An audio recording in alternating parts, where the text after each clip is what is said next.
share the same dream of becoming Miss Universe 2019.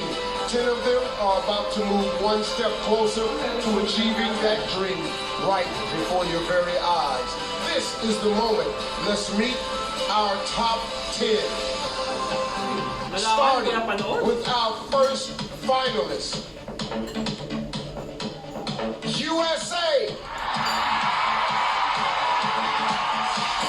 One of the things that makes me most unique is my versatility. I've been a civil litigation attorney. I'm also a fashion blogger. I'm an extra TV correspondent as well. I'm an impact ambassador for Dress for Success. That versatility is important to the job of Miss Universe. Hey, how are you guys?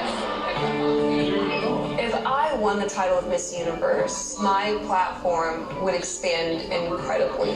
I would continue advocating for criminal justice reform. There are other countries that struggle just as much as the U.S. does. So I'd love to be the proponent of change for other people in other countries as Miss Universe. USA. Earning the next spot in our top 10 tonight, Colombia. Before I was in Miss Colombia, I worked as a lawyer.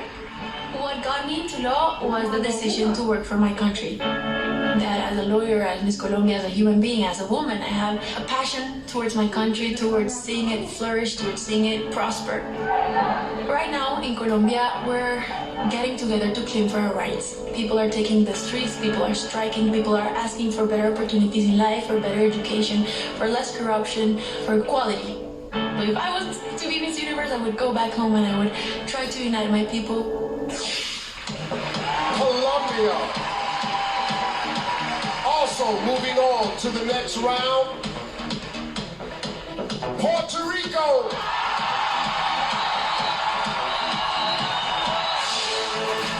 I should come from a multicultural family. My mother is 100% born and raised Puerto Rican, and my father's European. When I moved to New York at 19 years old, I went there alone. I was in a big city. I didn't know anyone, but I was raised to love and respect diversity. And that is why I created the movement of to inspire other people who are just like me, who don't live in your mother country, to embrace our roots and our cultures, no matter where we end up in the world. I think it's so important that we understand that we do have a place on this earth, and our identity is the essence of our hearts. Puerto Rico, the fourth to move forward tonight, South Africa. My parents are very big on education. And so when I got financially excluded from school, that meant that I could not continue with my studies. A huge percentage of South African students were drowning in student loans, and most of us were kicked out of school. So I felt like a huge part of me was being taken away.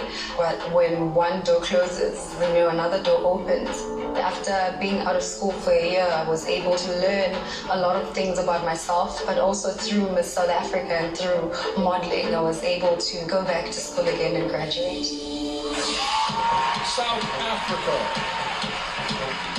We're halfway through our top 10 after I announce Peru.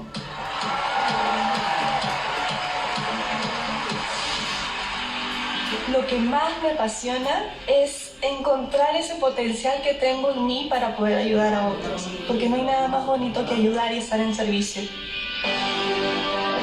Es muy importante ayudar a los niños porque la educación es la base del éxito, y los niños no solo son el futuro, sino son el presente.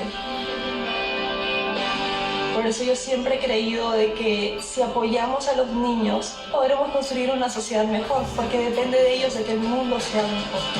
Y yo creo que cuando aportamos algo bueno para los demás, podemos hacer una gran diferencia. Peru, also one step closer to the crown. Iceland.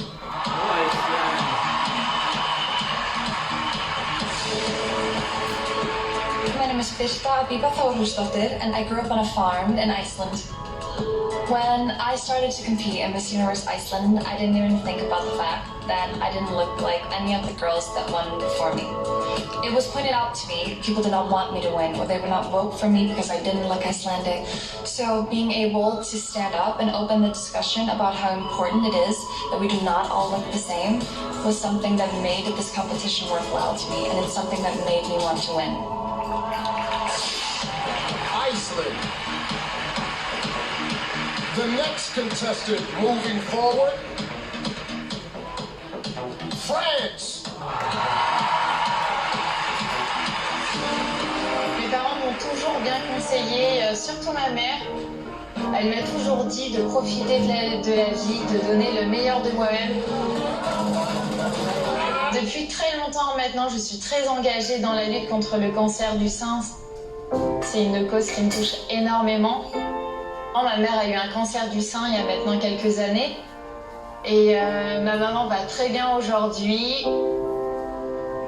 J'ai pu participer à plein d'événements, plein d'activités avec des dames atteintes de la maladie ou qui sont en rémission.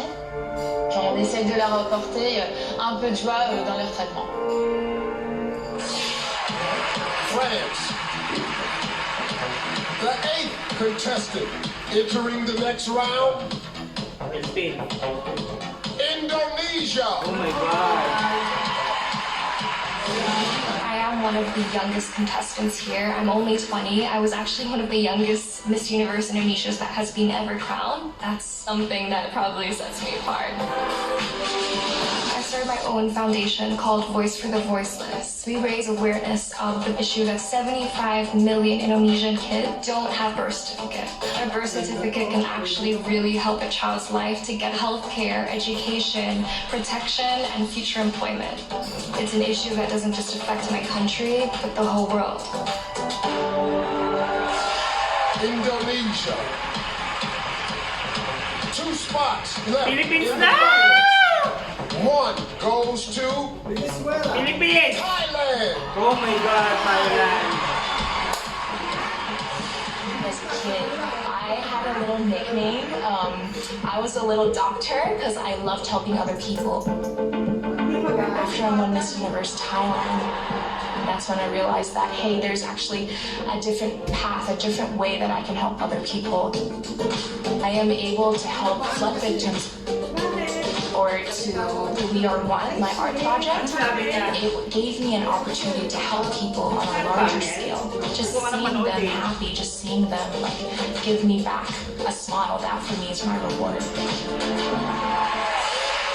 Thailand. 11 women left, but only 1 spot remains. And it goes to Philippines! Mexico. Oh, Mexico!